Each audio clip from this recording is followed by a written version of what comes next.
This is Openly Outspoken with Jeremy Adams, where differing opinions are not only accepted, they're encouraged.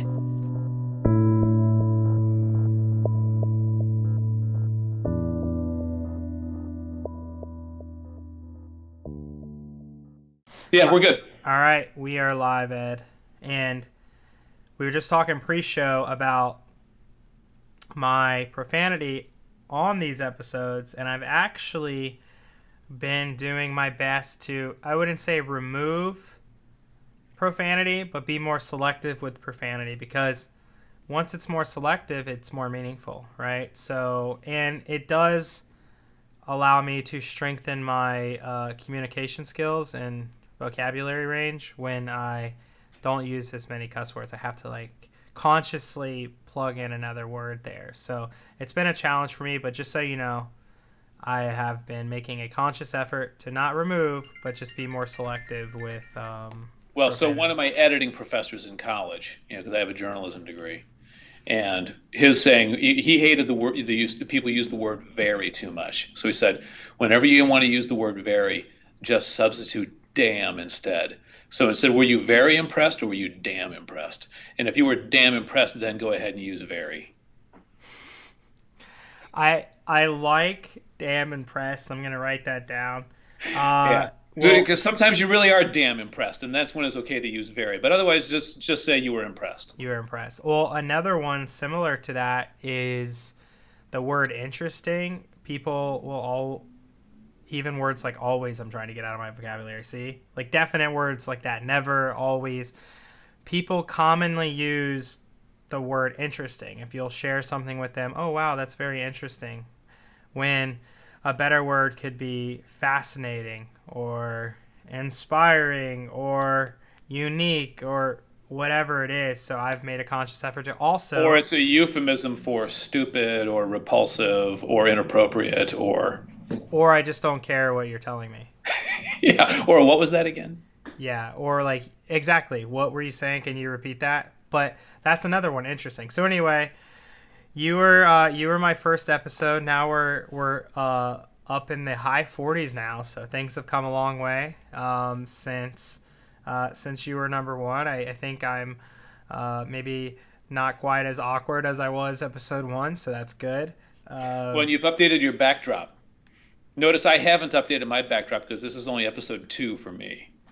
Maybe by episode 3. I think it's important for me to have my favorite guests and friends on multiple times because there's a lot of new things we can talk about than basically a year ago because which is crazy, you're almost coming on a year after you recorded the first one. Has it been that long? Yeah.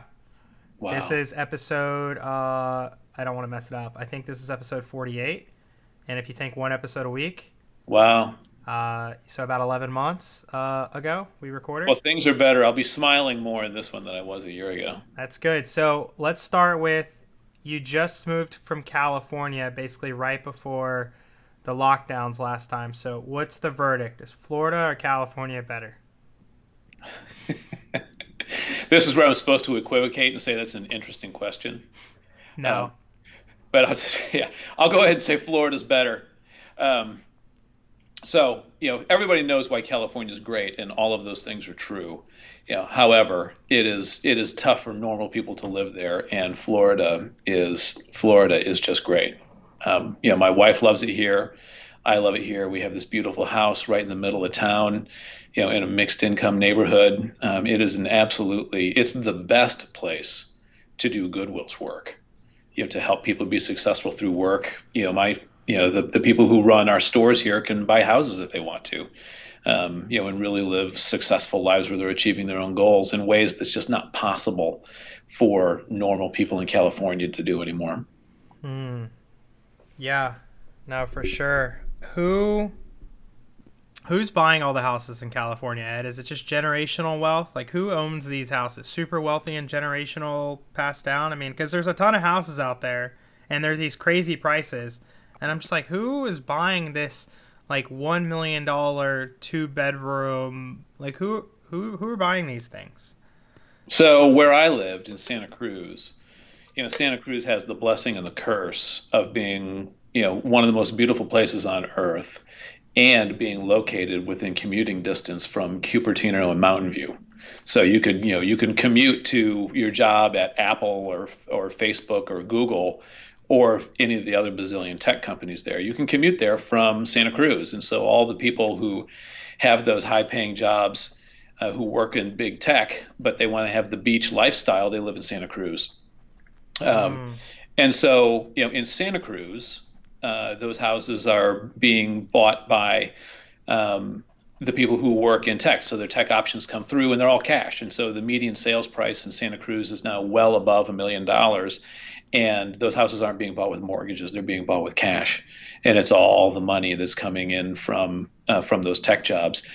But then there's the other issue is, like you say, there's a lot of houses in California. Sure, there's also 40 million people in California, and while there's a lot of houses, there aren't nearly enough houses for the 40 million people. And California statewide put in anti-growth measures 20 and 30 years ago, and they haven't been adding nearly enough housing for 20 or 30 years. So it comes down to basic supply and demand issues.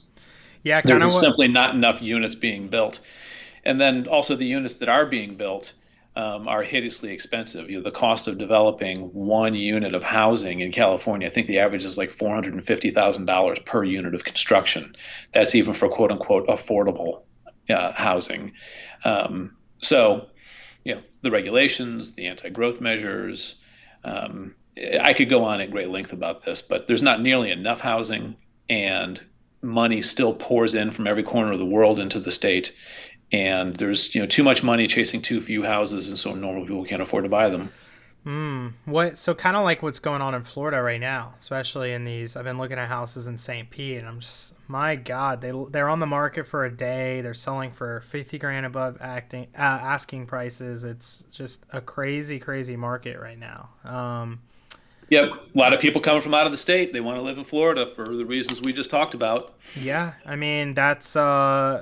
Whether you, love them or hate them, I'm grateful to be in Florida for just the fact that we weren't locked down. I know we talk about this and we agree on some things, don't agree on other things, but it's just crazy to me that it wasn't even that long ago in certain states that they're even allowed to have like indoor dining and stuff like that. I'm so grateful we were able to just live our lives and make decisions on our own. Why were the anti-growth measures in place in California? Is that an environmental thing?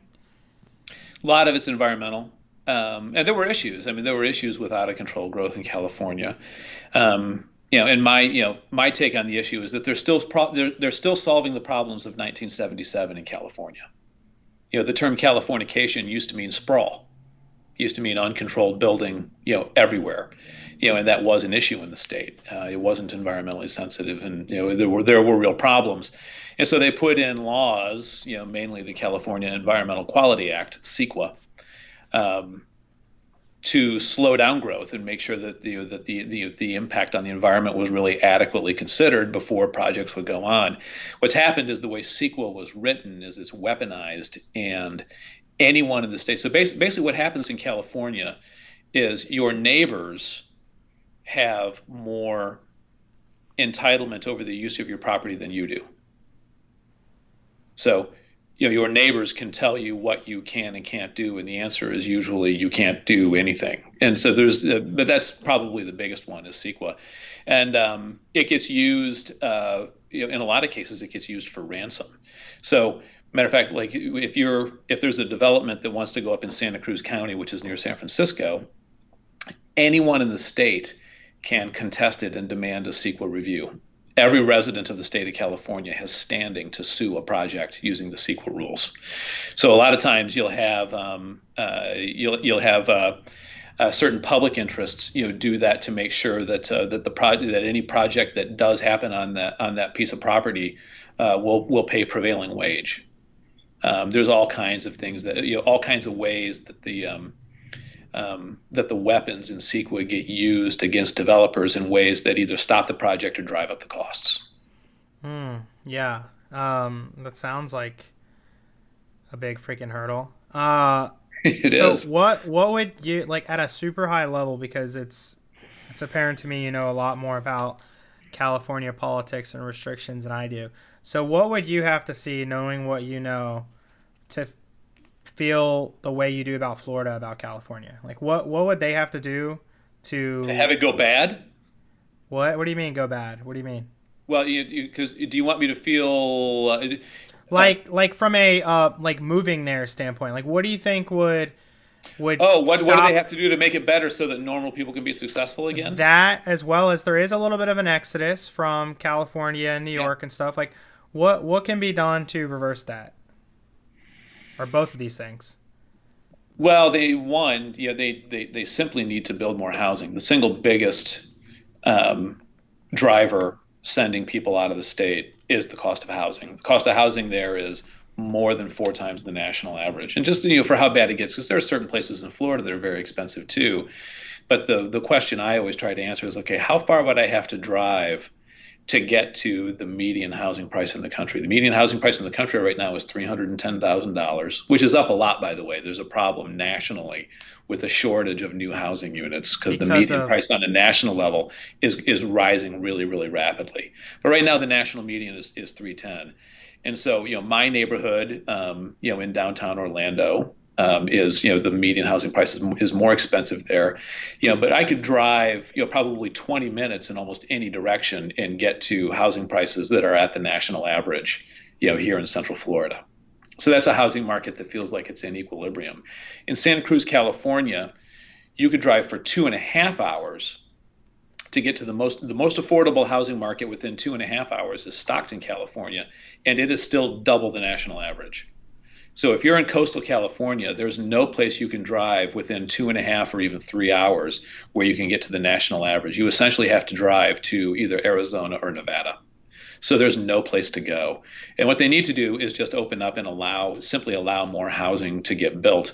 If there are other people involved in housing debates on this, I know what their objections to the statement would be about issues about gentrification and affordability and these things. And I'd be happy to talk with those folks anytime if they want to.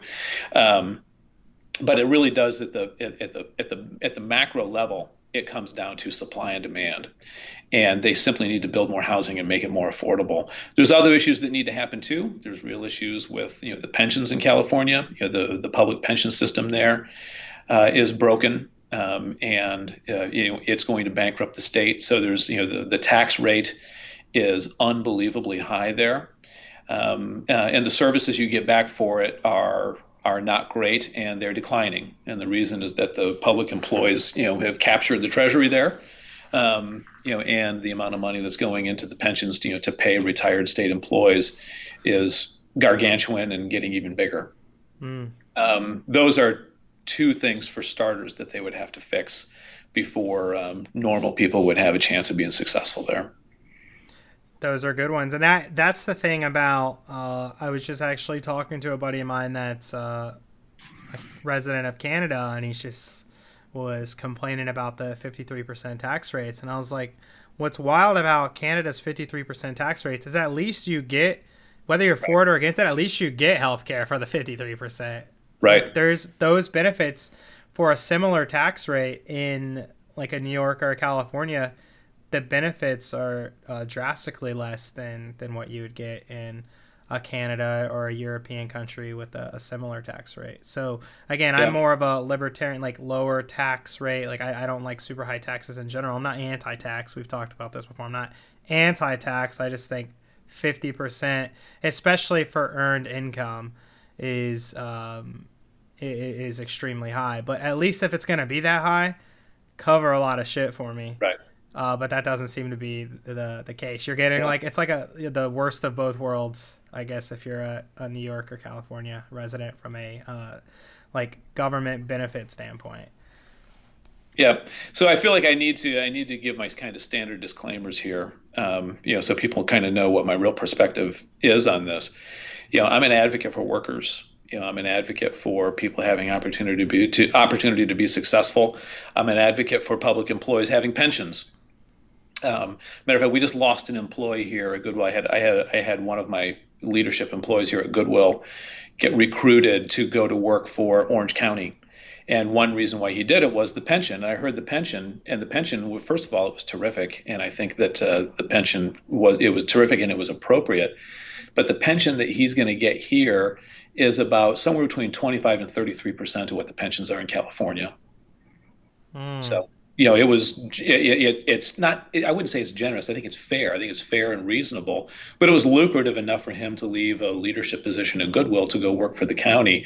But still, even that pension, which was very attractive, was probably less than a third of what the pension would be in California.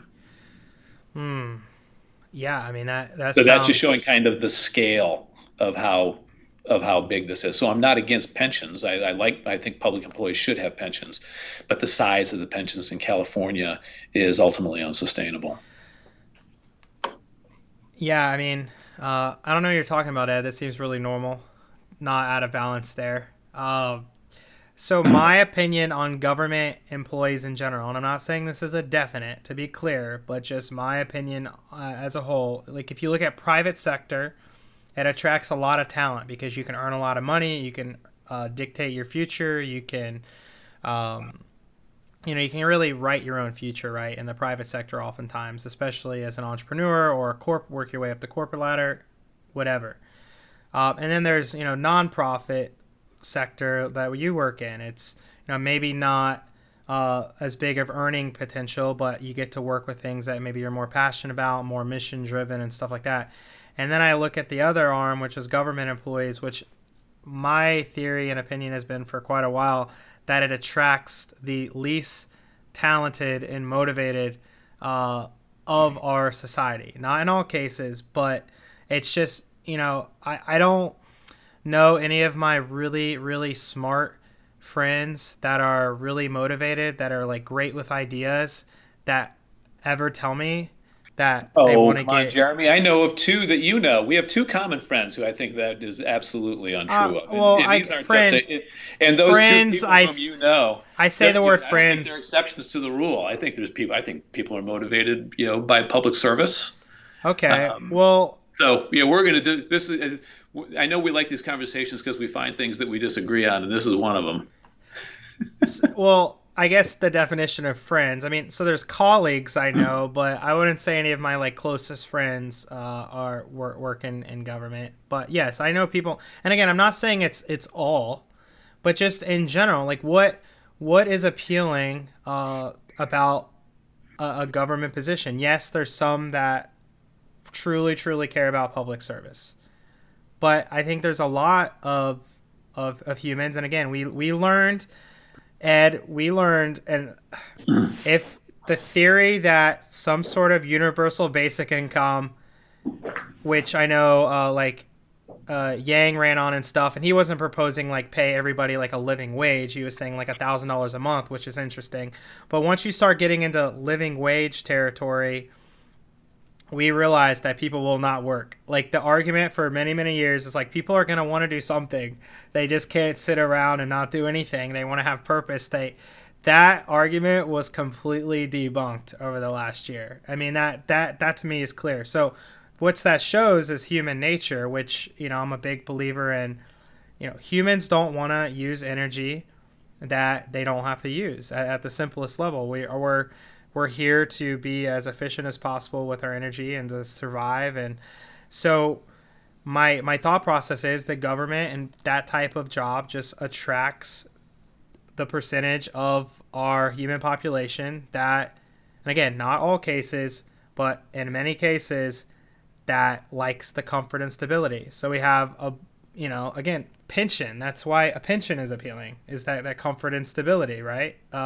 When in our private sector world, it's just pension, I'm trying to earn it now. I'm trying to, I don't want to rely on a pension down the road. But anyway, what are your thoughts on that? Do you, I guess in a nutshell, do you think government employee, that type of government role attracts, in many cases, just out of what I just went over, it just attracts a person that just likes the comfort and security? I think people have a lot of motivations, a lot of different motivations for why they go to work, right?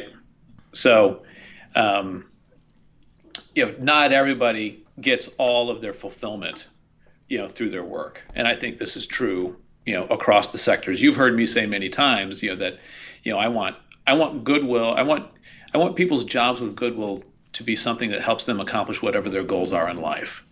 Right? Some people want to use Goodwill. They want to, like I did, to take on more responsibility, get to play a role in civic leadership, and do all the things that I've been able to do as an executive in the Goodwill movement. But there are some people who just want to bring a second income to the house, and go home every day not having to think about work anymore.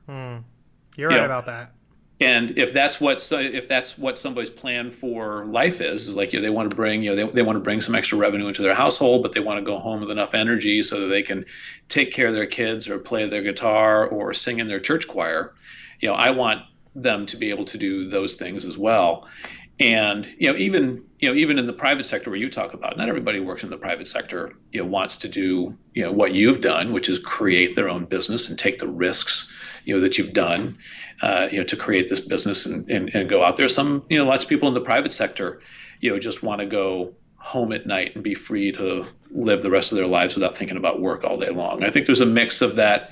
I know they're all in I'm not, of course, there's people in the private sector that just want to do what you're saying. I'm just saying, like, and then maybe this is like some study I should fund or something, but I just mean, like, as a whole, like, what's, the private sector is going to attract, there's exceptions, and I'm not saying, but like the private sector is going to probably attract, obviously, the more entrepreneurs, the creators, the people that are different appetite for risk and reward. Absolutely correct. Not that there's not those type of people in public service, or there are at some level in nonprofits too. But I would argue out of the three, government just attracts those super talented people the least. That's, I guess, what I'm arguing. Well, I have no data perhaps. Per se too. I look at some of I see some incredibly ambitious people, in the public sector too. I think about our mayor, for example. That's true. Well, I mean, so you've done a good job for a long time, and just walk around town. That dude put in an ambitious agenda, and that's just so. Well, no, Jeremy, I don't agree. I will say I'll differentiate a leadership position in government, which are elected, which a lot of times have private sector backgrounds. So I would say, like, a mayor that came as like a CEO of a company, or an entrepreneur, or some leadership position in the private sector, typically, right? Not all the times, but typically. And then that's like, now they're just like, hey, I'm qualified, and now I'm passionate about, I think most mayors come from political backgrounds. I know, our current one did. Yeah. All right. Well, so on a more positive note, and I will, Liz, this is what I'll say. I think that, and I talked about, like, during the last year, that we realized that people will, the argument for some sort of universal basic income, which, by the way, I am not completely opposed to at some level, because some guy asked me I can't remember who it was, but he asked me a question. He's like, regardless of your standpoint, like, on a policy, like, if there's no jobs, something like that's going to have to exist. So at some point in the economy, which it's no end in sight, because I feel like there's just more job openings now than we can fulfill. But if it ever does get to a point where technology advances, where there's literally no jobs for a giant sector of our society, that may be a necessity, right? But for the time being, we did realize, and you can't blame these people, right? If they can make around the same amount of money, not having to leave their house, not having to risk catching a virus, whatever your viewpoint is on it, hey, I'll just stay home and not do anything.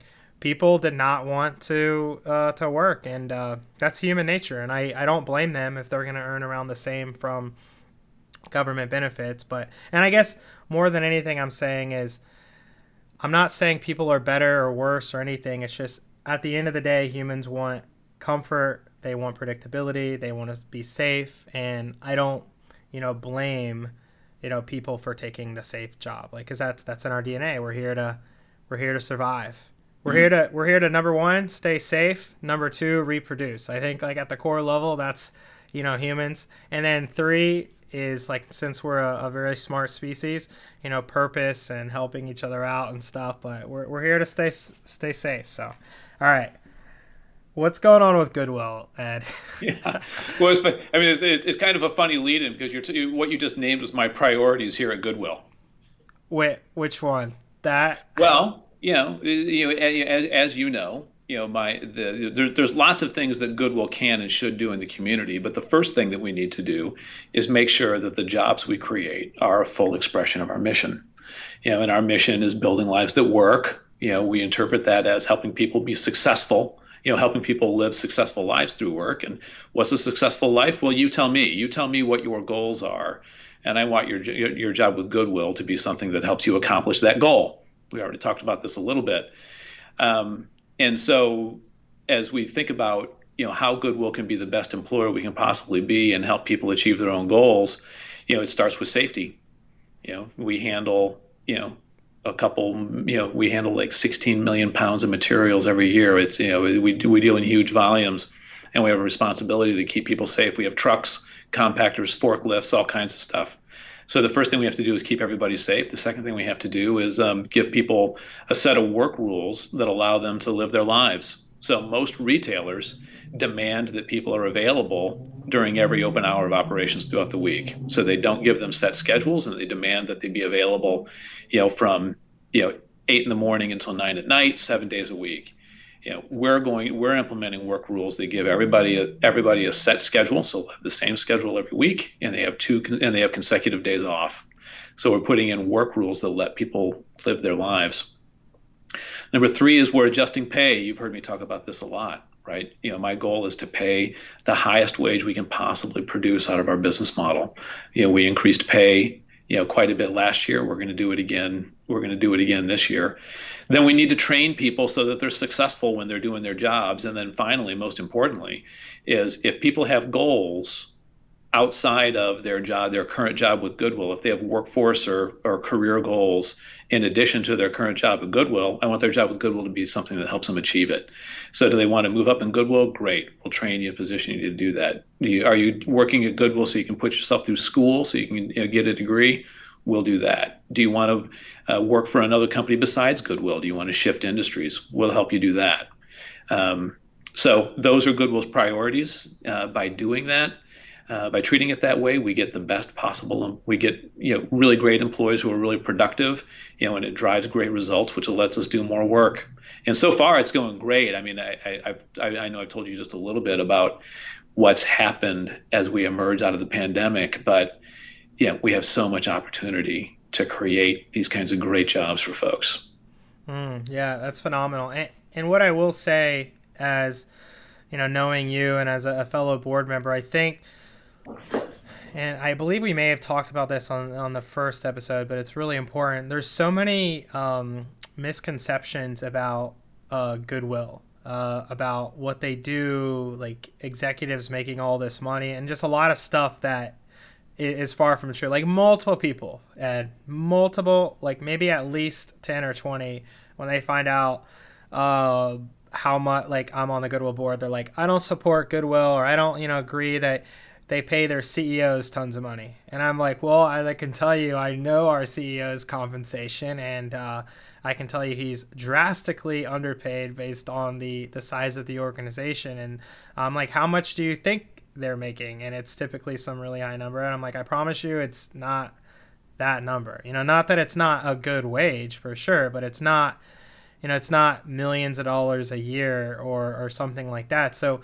there's countless amounts of those. I mean, what do you think outside of that one? And I would say a lot of the leadership team, from my experience, is very dedicated.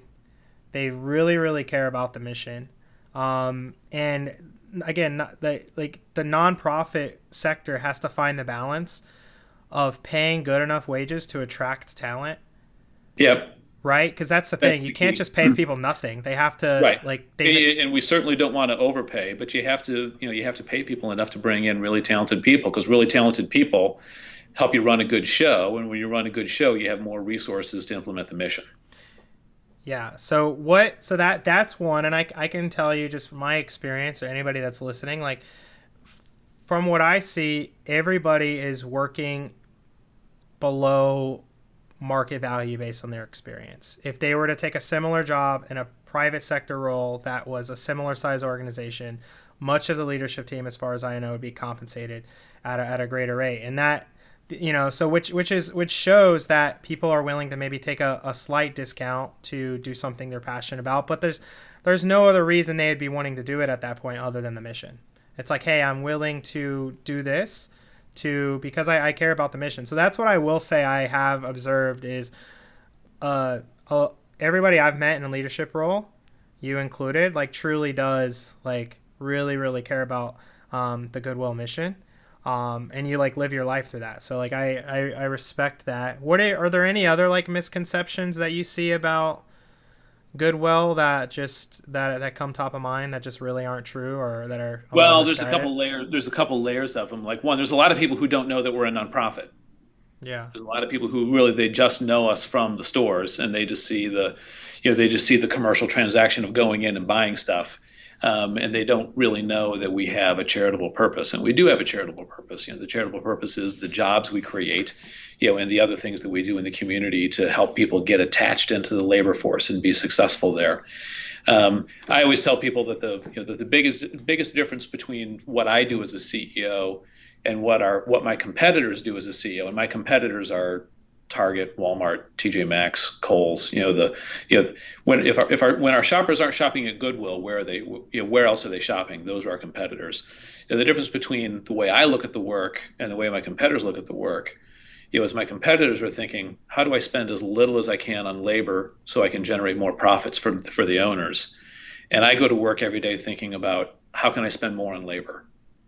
How can I use the resources we create to help improve the lives of the people who are doing the work?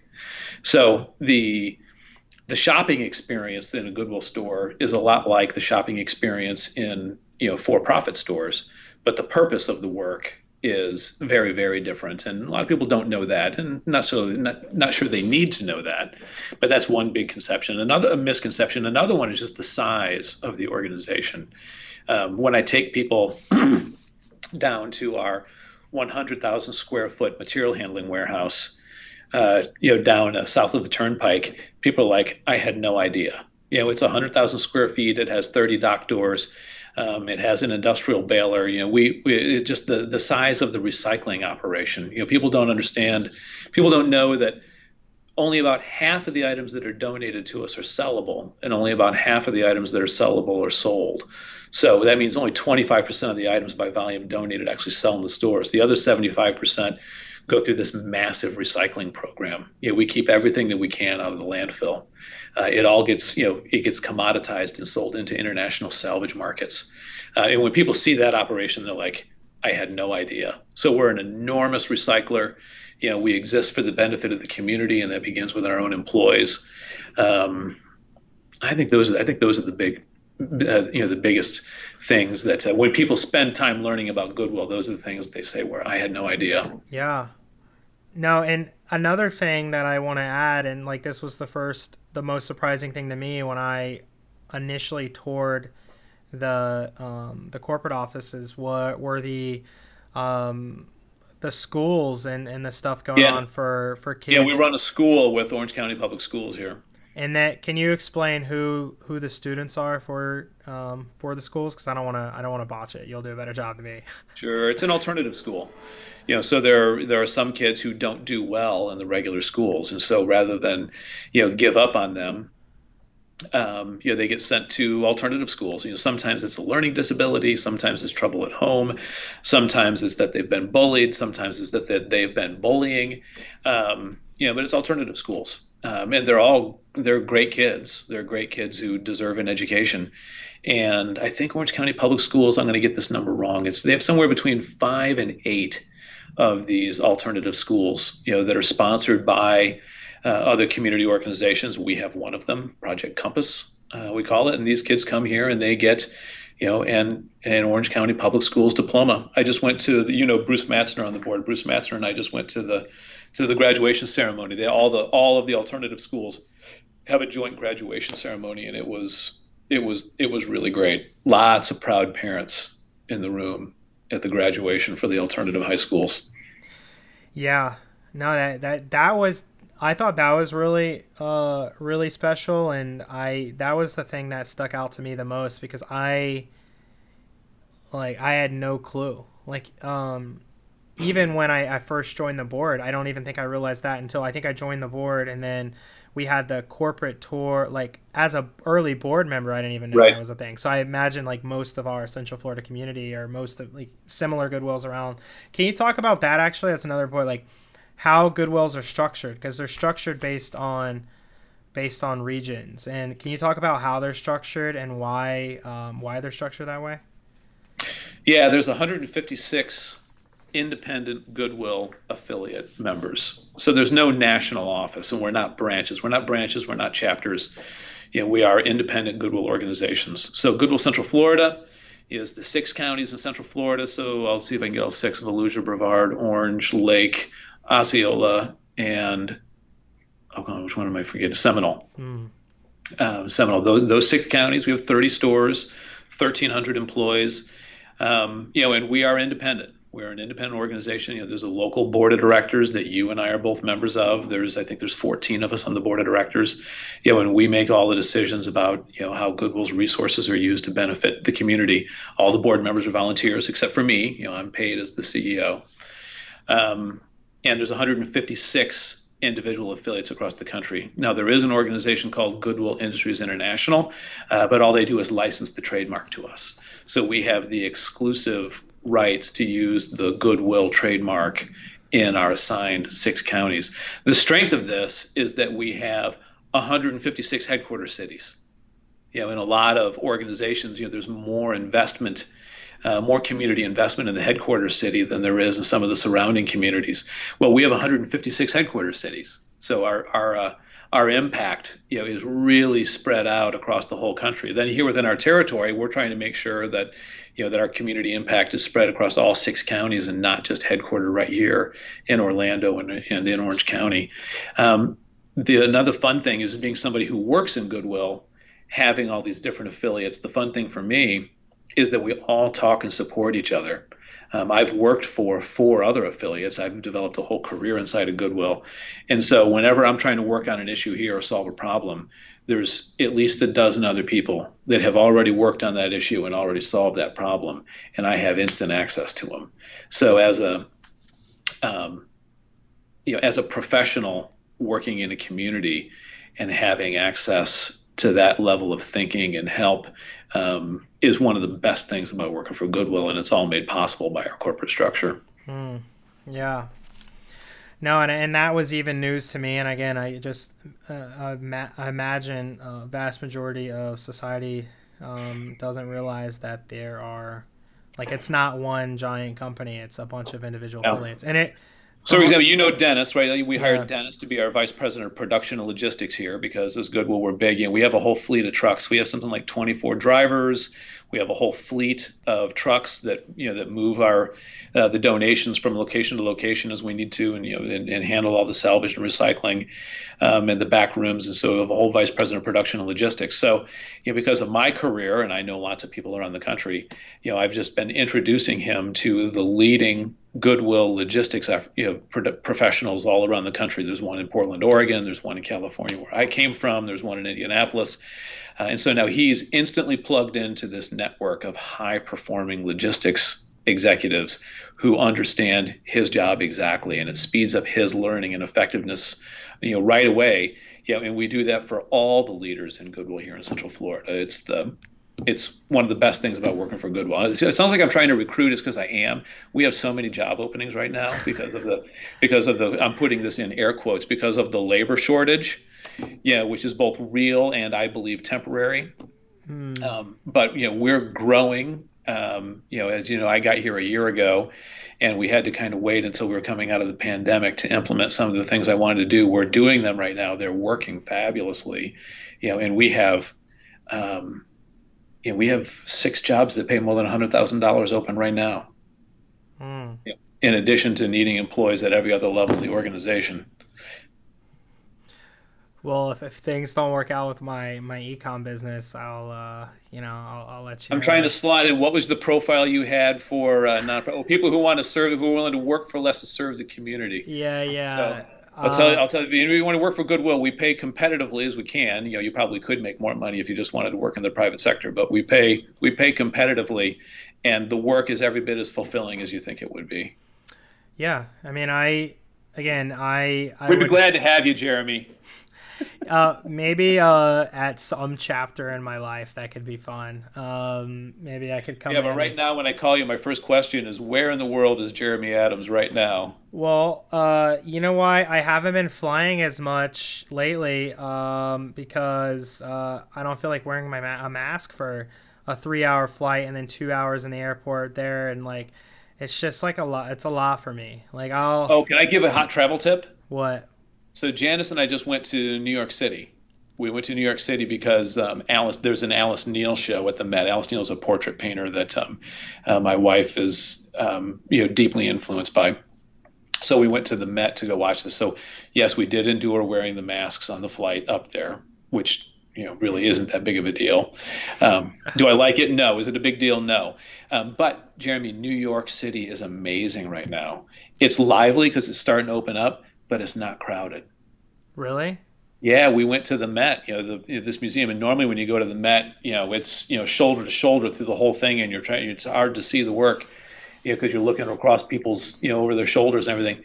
It's not crowded right now. It's lively. There's people in there, but it's not crowded. We rode the subway a bunch of times. There were never more than 5 or 6 people on the car, on each individual car. We walked in. Here's the real test. On both Friday and Saturday nights, we walked into some of the finest restaurants in the city and just got a table without a reservation at 7:30. Wow. Yeah, you can't even do that in Orlando. So, anybody who likes New York City, the time to go is today. Today, so we're in June recording this. So if you're listening to this in like September, it's probably too late. It'll be too Uh, late. It'll be too late. You won't be walking into restaurants and getting a table at 7 o'clock. It was magic, Jeremy. I mean, the street, again, it's really lively because people are thrilled to be out again because they were really locked down there.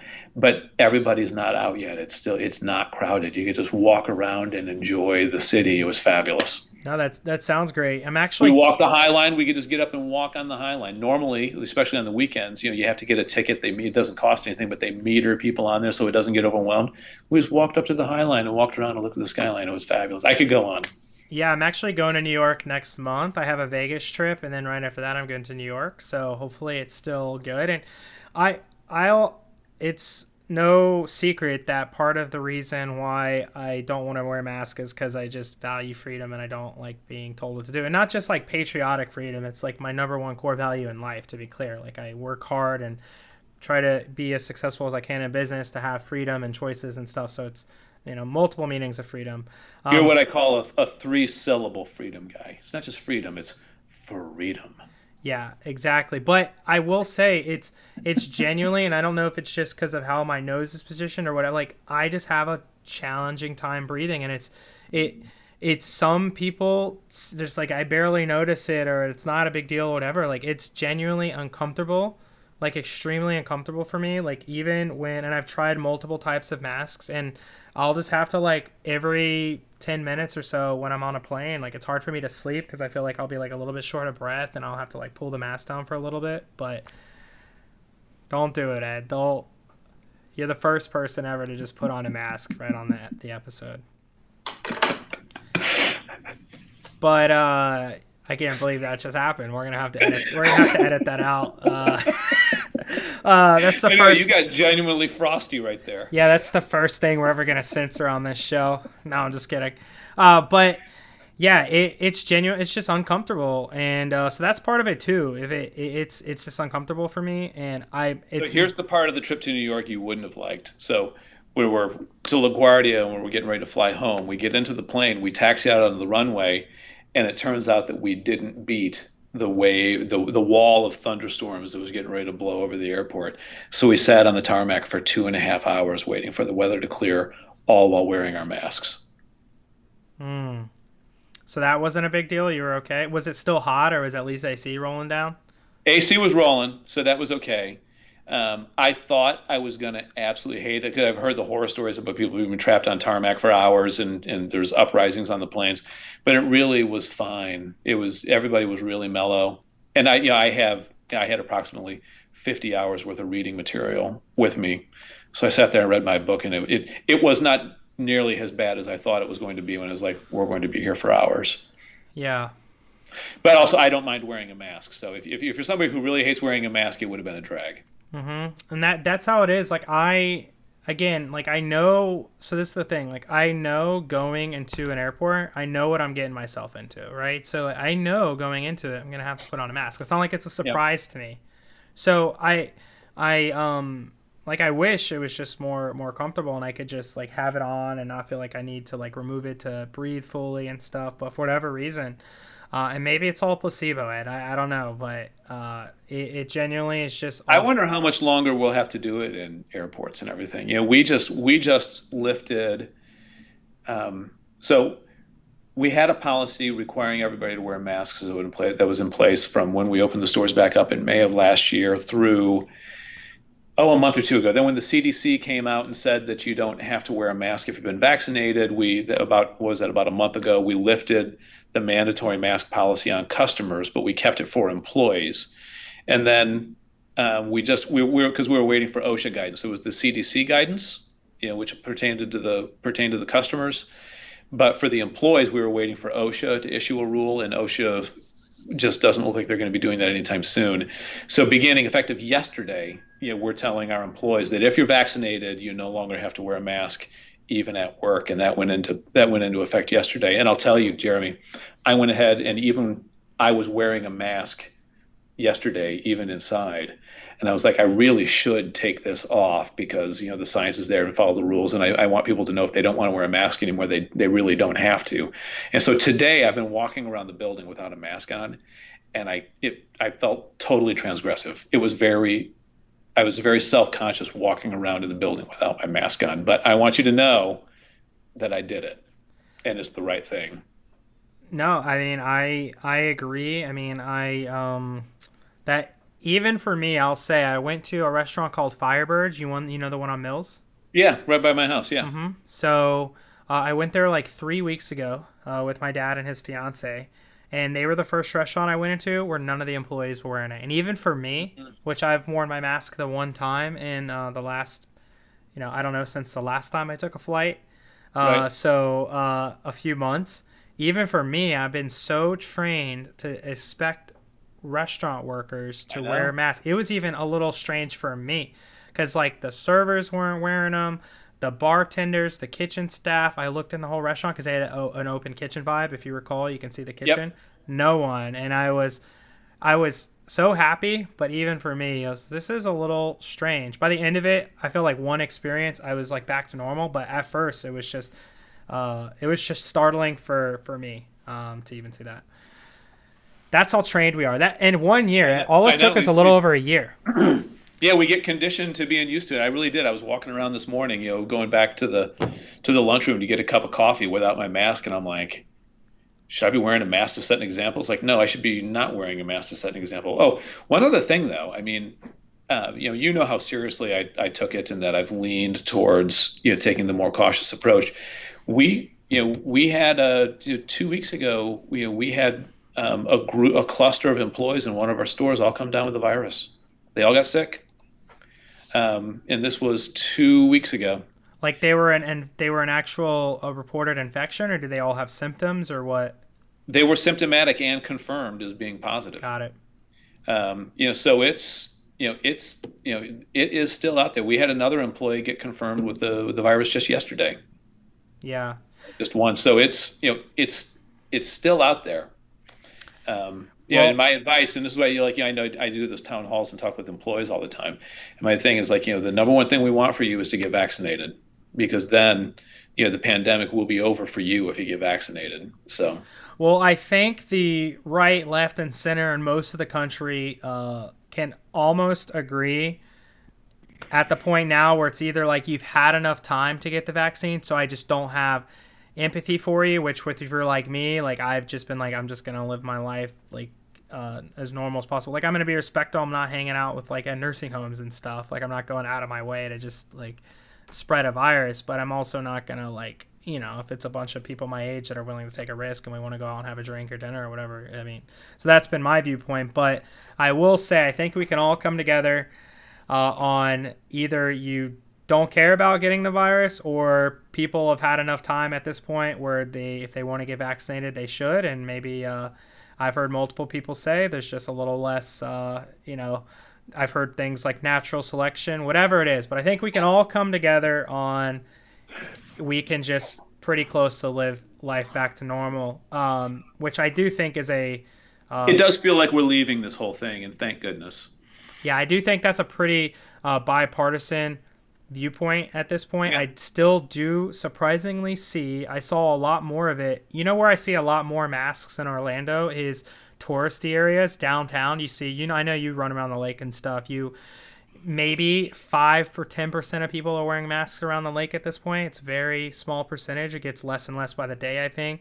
But I still like around like I Drive and people are wearing them there. Mall Millennia. Yeah, I think it's just a cultural thing. I still think seeing people wear masks outside, which I'll be honest, I'm super judgmental and prejudiced of people that do that. Because we can have disagreements on, like, I'm not a science denier. I just, we argue on the severity of restrictions and the severity of the virus and stuff like that. It was a great day. I remember, when was it, last fall or something, when they finally realized, and when there was real consensus behind that this thing really doesn't spread outside. If you're outside and you're not right up in people's faces, talking with them, you're not going to, the virus just does not spread that way. And so when we could take the masks off when we're outside and feel safe, that was a good day. And there's tons and tons of data that supports that, because many baseball stadiums have been full capacity, 40, 50,000 people, and there haven't been major outbreaks from that.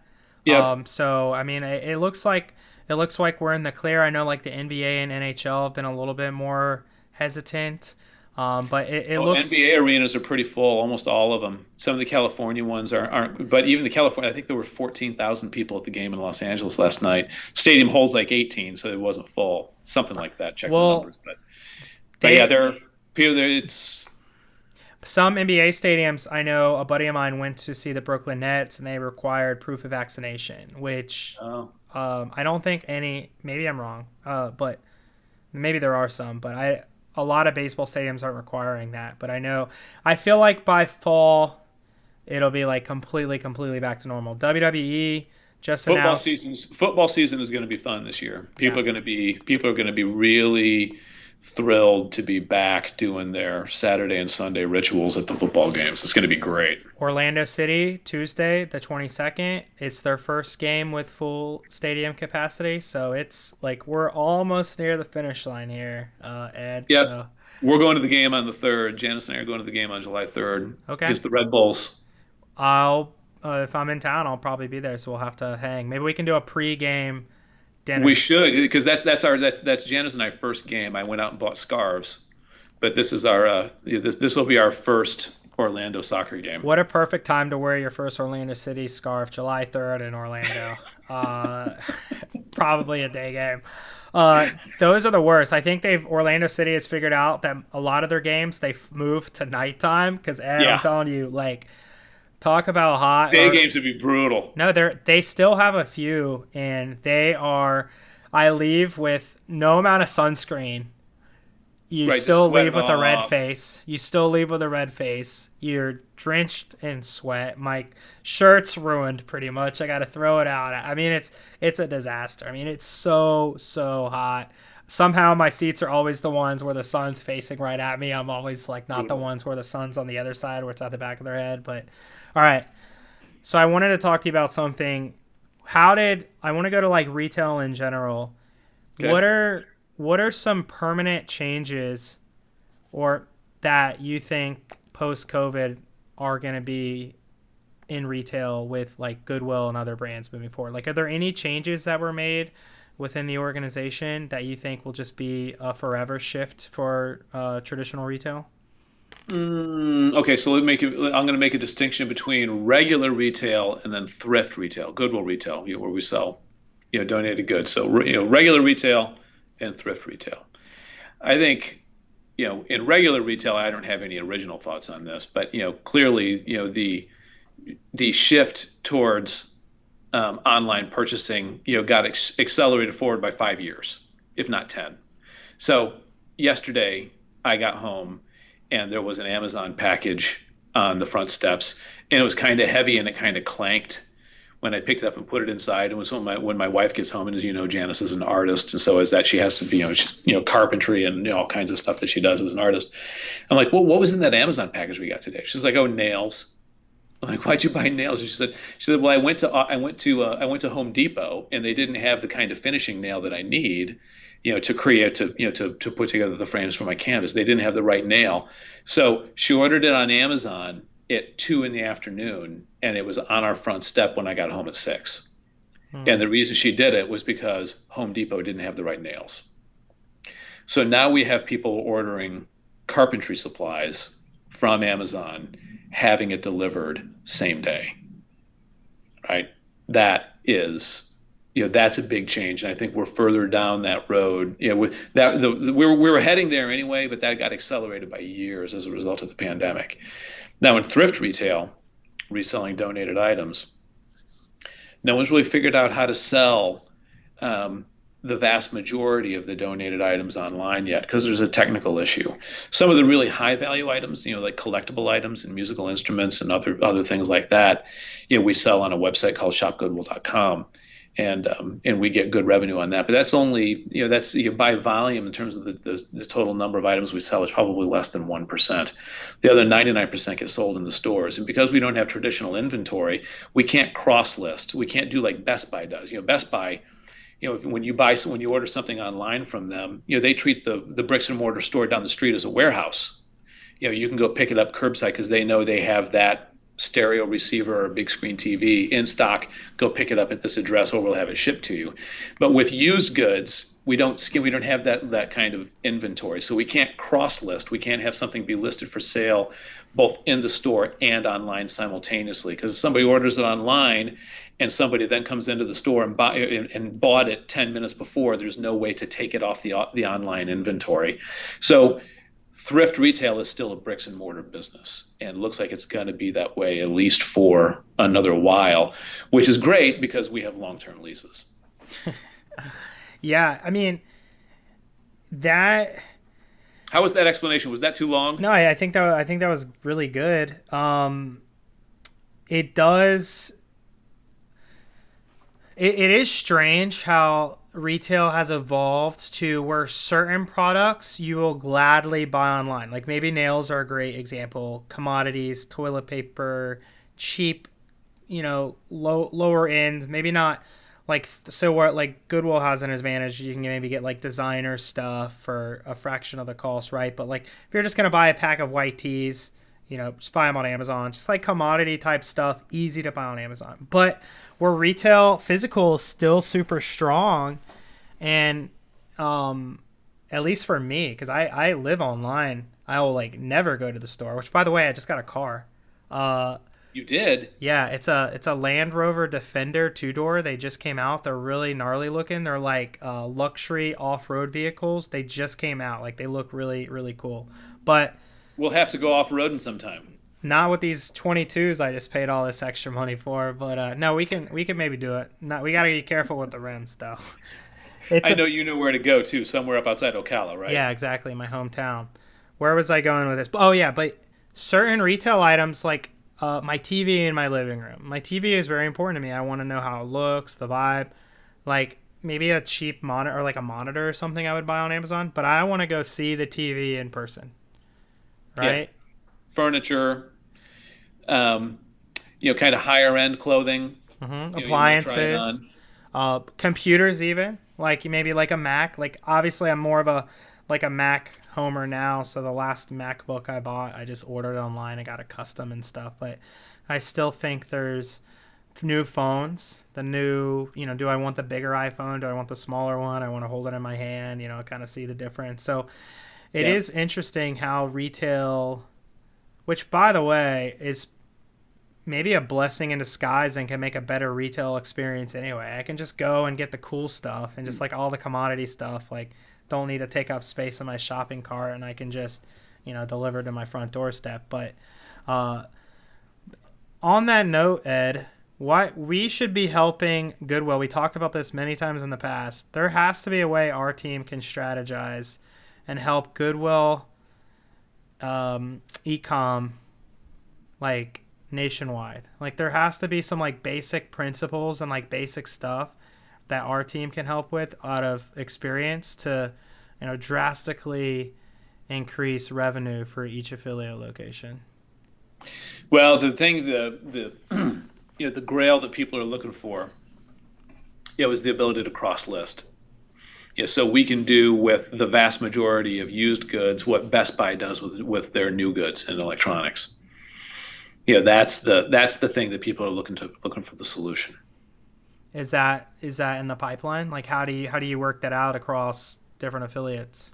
Yeah, there's people working on it. And one, you have to do standards. It's like there is an effort. There's a bunch of Goodwill people looking at how to come up with either an improved or a new e-com platform so that each affiliate has standards they have to meet in terms of the quality of their listings, more uniform descriptions of quality of the item, standard lighting and photography use. So there's people working on that stuff now. We'll see what they come up with. Right now, Jeremy, I'll tell you that I'm more focused on our bricks and mortar business, which is just going gangbusters right now. We've made some changes in the way we're processing, and it really comes down to just this simple thing. It's the speed and efficiency with which we get items from the point of donation onto the sales floor. And for most of the part, the donation door is right in the back room of the store. We just need to get that stuff processed, get a price tag on it, get it out on the sales floor. We're doing that, making far safer workplaces. Remember, that's my first priority, is safety. But we're just coming up. We're also getting the efficiencies, getting on the floor, and our customers are responding amazingly. Our results have improved so much this year because of those things we're doing, and we're plowing that all back into the employees. Yeah. No, I mean, I think Goodwill has a unique advantage from a retail standpoint. I mean, I will say, even for me, I went to the Mall Millennia a couple weeks ago. Masks aren't even required there anymore, but I swear, because it's all tourists, like 3 out of 4 people were still wearing them. Like 2 weeks ago in Florida, which it's very rare to have that high a percentage. So I can only blame it on tourism because they're definitely not citizens. But locals, maybe. Yeah, they're definitely not locals. It was kind of fun just like walking around the Mall Millennia. I haven't done it in probably at least a year, maybe the Christmas of 2019. So a year and a half, I think, was the last time I went there. And it was kind of exciting to just get out of the house and just kind of, there's some shops I went into, like when you're not searching it online, like it's not in Amazon's algo to market to me or Facebook's algo to, it's just cool things. I would have never walked in the store, and it seems so simple and silly, but I haven't done it in so long. I was like, maybe there always will be a place for retail. Like maybe the pendulum is like shifting back slightly where it's like, it's kind of cool to just get out of the house and see people, and like there was like energy and a buzz, and I don't know, there was something about it that I'm like, hey, I don't know if I'm going to be like ever doing this all the time, but it did remind me of how it could be fun on occasion, basically. Yeah, it's so funny. I had a similar experience. I went out and got some new eyeglasses. I'm a Warby Parker guy. So I got some new eyeglasses, and I took them into the Warby Parker in the Mall of Millennia to get them fitted. So they fit just right. And while I was there, I walked into a couple stores and browsed for the first time in 2 years. And it was really pleasant. Wasn't it? I just like... Yeah, I mean, it was like, yeah, this is nice. I went in there. I was with Sabrina, actually, and we were just going in to go to one store, and I was like, you sure you just don't want to walk around and like just like browse the stores? Like, I never would have proposed that. I know, like, they have some good restaurants there. Yeah, Jan and I grabbed lunch. Capitol Grill, is that where you went? No, we went to Earl's? Factory. Oh. Cheesecake Factory. Earl's was great though. I walked by. We had lunch at the Cheesecake Factory, and then we walked past Earl's on the way out. And I'm like, that's where we should have had lunch. Earl's, I've heard, is really good. I haven't been, but we definitely left. Like, we gotta hit up Earl's. It's crazy. We have 2 Capital Grills within such small distance. There's one on iDrive and there's one at Mall and Millennium. I don't know if you ever realized that we have. I didn't. I feel like maybe New York or some Chicago or something has closer, but that has to be the 2 closest Capital Grills outside of that, like in the country. I mean, they're like really, really close. But Cheesecake Factory, Ed, menu is way too big. I don't ever trust a place that the menu is so big. They have like so many things. So what are you a fan? We were looking for the most mall experience we could have. And what's more of a mall experience than lunch at the Cheesecake Factory? I don't remember what we had. I remember it was fine. It was fine. I don't remember what it was. It was fine, not memorable. That's the problem with the big menu, and I think that's why. No, Earl's next time. I didn't even know there was a Capital Grill there. I haven't walked past it. I'll have to look for it next time. It's right next to Cheesecake, so it's like Cheesecake and then the entrance, and then Cheesecake. If you like walk out, and then Cheesecake's on the left, and then the next left is Capital Grill. All right. And it's a smaller location, so maybe, but I've been to both, and they're alarmingly close Capital Grills. I mean, we have 2 Capital Grills in Orlando and 1 in Tampa, Ed. It makes no sense. Well, it's Darden.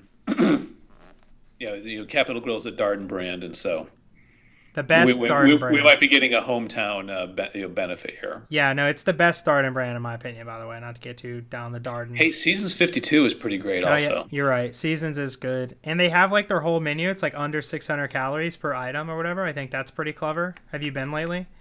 I was to Seasons 52 like 2 months ago. If on the top, it was great. Love it. And obviously people order multiple things, but every item on the menu was 600 calories or less. Wow, I didn't notice. We were recruiting, one of those job openings. I think we were recruiting somebody and had a terrific conversation. Great place. And I'm not a chain restaurant guy, but Darden does a lot of things right. Darden does the high-end restaurants very, very well. Seasons and Capital Grill are both great. I agree. For some reason, Seasons slipped my mind, but I actually just went there like last month. That's really good. But the lower-end stuff's really hit or miss. The Olive Garden, and it's like, sometimes it's like, okay, Olive Garden's good, and other times it's like, reminds me of Cheesecake Factory. I know we should talk about it on our next podcast, episode 3. What's that? We should talk about. So you asked me about trends in retail. We talked about the shift to online. I think the shift to online ultimately is going to be a good thing. But what it's going to take to really make that true, to actually make it a good thing, is dealing with some of the anti-competitive things that are happening. You and I had a long text thread about how antitrust and monopoly policies are changing again, and that's too long a conversation probably to go into now, because we've been talking for a while. But I think that the fact that my wife can order a bunch of finishing nails and have them delivered in a couple hours, and so she can just stay in the studio and keep working and not having to go to Home Depot to walk up and down those aisles looking for that stuff. I think that's awesome. But there's real issues of anti-competitive practices going on in the digital marketplace that we need to address to make this something so it really does benefit everybody and people can continue to make a living.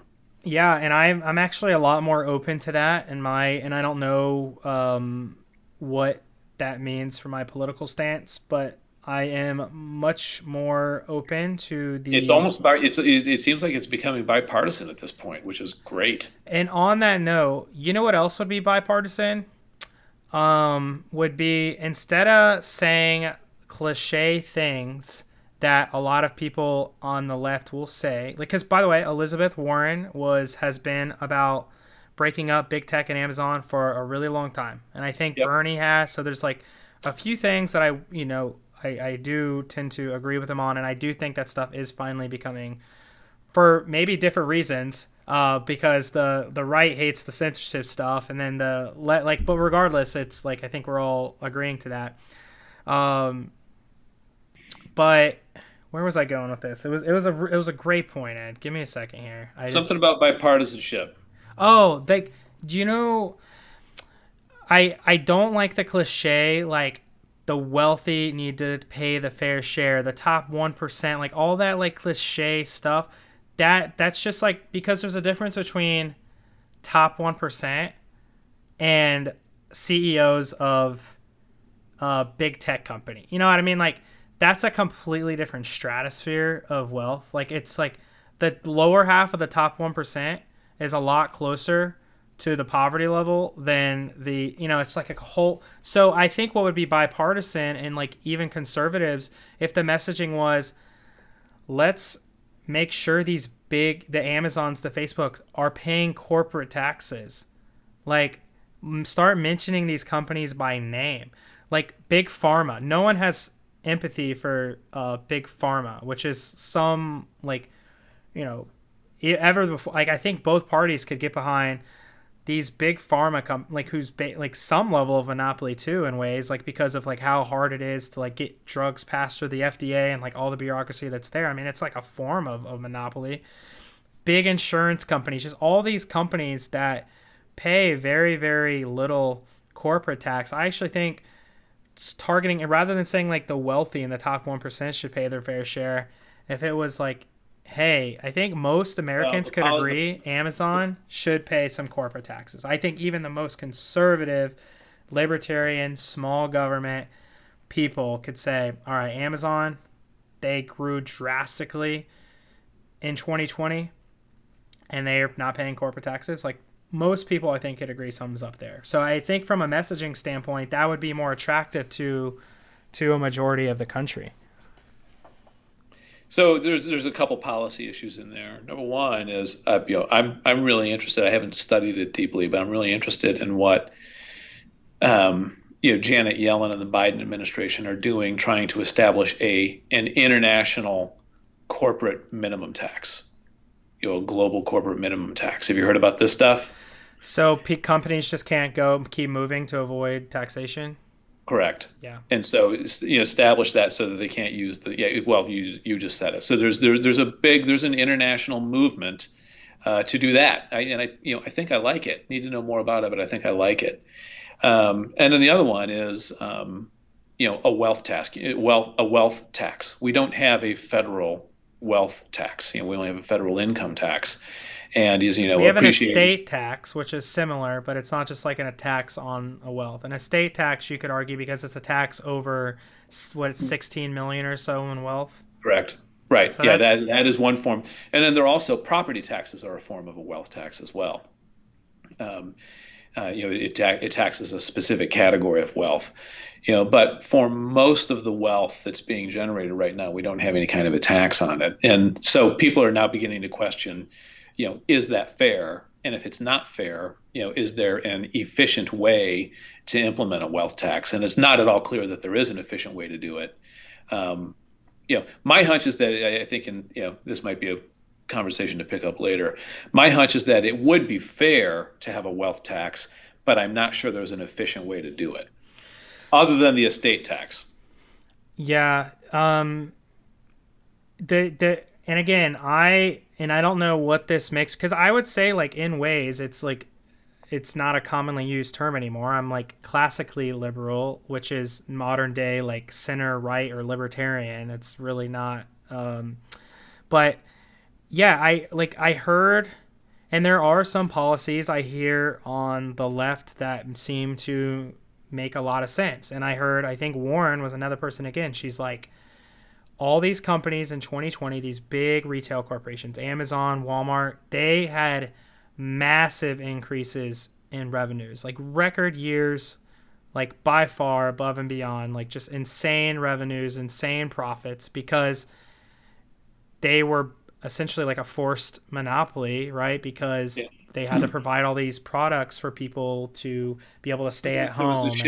There was a shift in consumer demand, and they benefited from it. Based on government restriction, right? Which is which is you can argue that like people like me like were vastly against that, but since they did that, it benefited a lot of these, which should be anti-democratic, ironically, but it's not. So democratic policies actually benefited these big corporations very heavily. But she's just like, hey, all these companies had massive gains in 2020, and some tax on those massive gains, primarily because of these government regulations, I actually think is kind of reasonable. Like maybe it's like you look at, maybe it's, you know, a percentage of profits above based on what was, you know, projected, you know, or See, some, this is the part. This is the part where I was talking about, like, you know, an efficient way to levy the tax. This is extraordinarily difficult. For sure. But it makes, I think that could even be bipartisan. Like all these companies, Yep. whether you're for or against the policy happened, which, you know, half the country for it, half against it, whatever, but it happened. No one can deny these big corporations that were already giant got even bigger and more powerful. Right. And they're continuing to pay minimal corporate tax, and they just received massive growth because of government policy. So something on that. What government policies are you referring to there, by the way?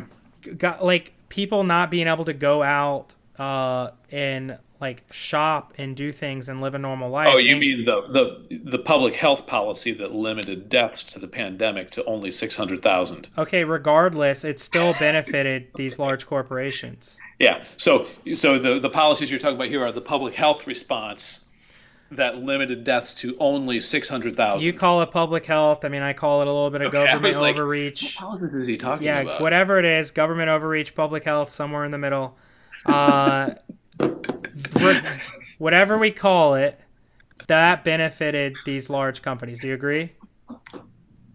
Oh yeah, it caused a massive shift in consumer demand. Exactly, and I think that's the point. Is like the massive growth that, not that Amazon doesn't provide a great service, and not that they shouldn't be extremely successful. I'm a capitalist at my core, but the government policies, public health policies, as you call them, they benefited these large retailers really, really heavily. Lots of businesses benefited, and then so that I think, I know it's a long-winded conversation, but and get to your point of a wealth tax, I think that's a good place to start. But I don't know how it'll ever happen. Yeah, some countries have tried wealth taxes and rescinded them because they couldn't figure out really how to do it. Yeah, but again, this is something I haven't studied enough. This should be, you know, again, episode 3. I actually want to look into this more. So last thing we'll talk about is how could you incorporate a wealth tax on these companies? That's the tricky thing, right? Is because you don't want American jobs lost. You don't want them to have a safe. Well, you'd have to do it. You'd have to do it through this global thing, right? You know, you know, for taxes to be fair, for corporate taxes to be fair, they have to be administered. I mean, you know, you want to check. They have to be consistent across boundaries, right? Because otherwise, you know, you do the inversions where, you know, you have, you know, what was it? You know, one of the pharmaceutical companies, you know, their corporate headquarters was a post office box in Dublin. You know, because they did that inversion and, you know, just, you know, playing games, you know, just to get tax rates. And so, you know, it has to be done through international cooperation. And it looks like people are actually trying to do it. I hope it happens. Again, I haven't followed it really closely, but it seems like if you were going to be serious about doing it, this is the way you do it. Yeah, and that makes complete sense. And I'm not a high tax rate guy, but I am as somebody that has started to earn a little bit more the last few years, and I do pay a nice chunk of taxes proportionate to my income. You know, like I do not love the idea of really large companies just avoiding taxation. I'm not saying they should be taxed at 50%. I'm not for a near 50% capital. Well, it needs to be rate. fair. You don't want to. It shouldn't be a sucker's game, right? You know, I'm a total rule follower. I always pay. Yeah, I do everything I can to follow every rule, and I always will. But one reason why our tax structure works right now is that people perceive that it's basically fair and that everybody pays it. It begins to break down when people begin to feel like they're suckers. Like, why am I the only person doing this?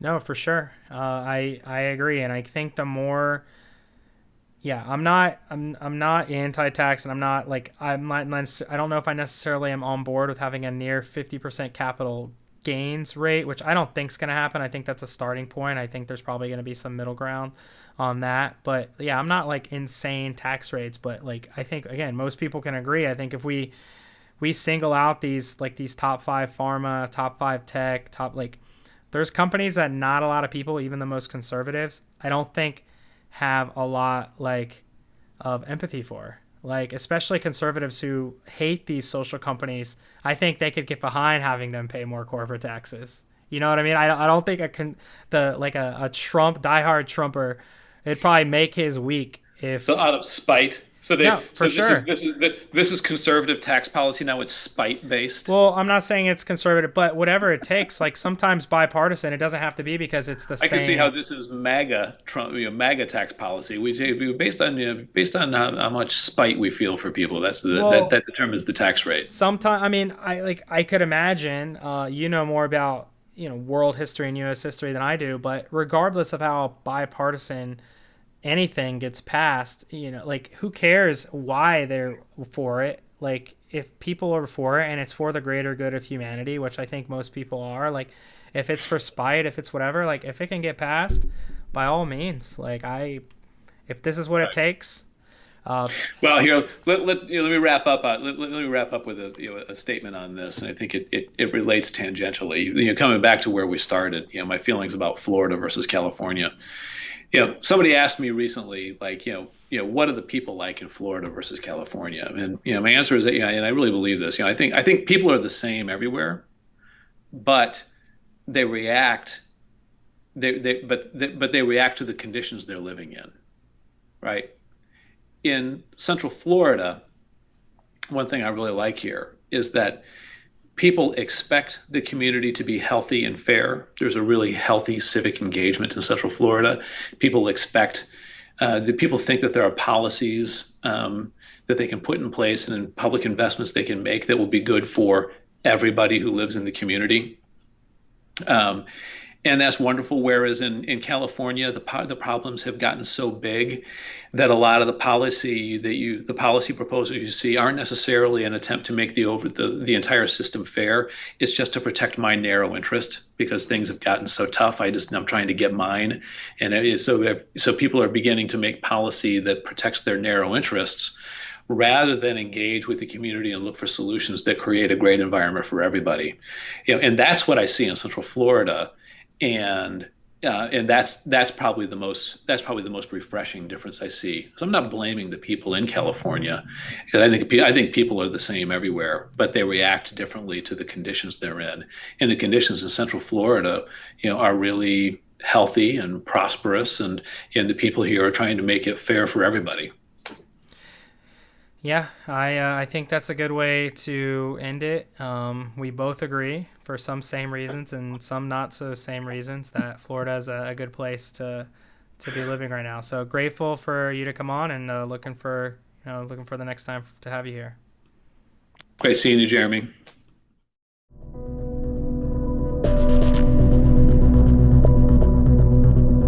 Thank you for listening to Openly Outspoken with Jeremy Adams.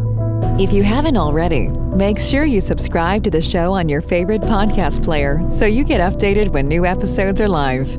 If you enjoyed this episode, the best way to support is to leave a 5-star review and share the podcast with people in your life that you feel would benefit from these types of discussions. Visit openlyoutspoken.com for additional details on the show. Find out how to connect with Jeremy on social media and learn more information about Jeremy's personal and business life. We'll see you next time.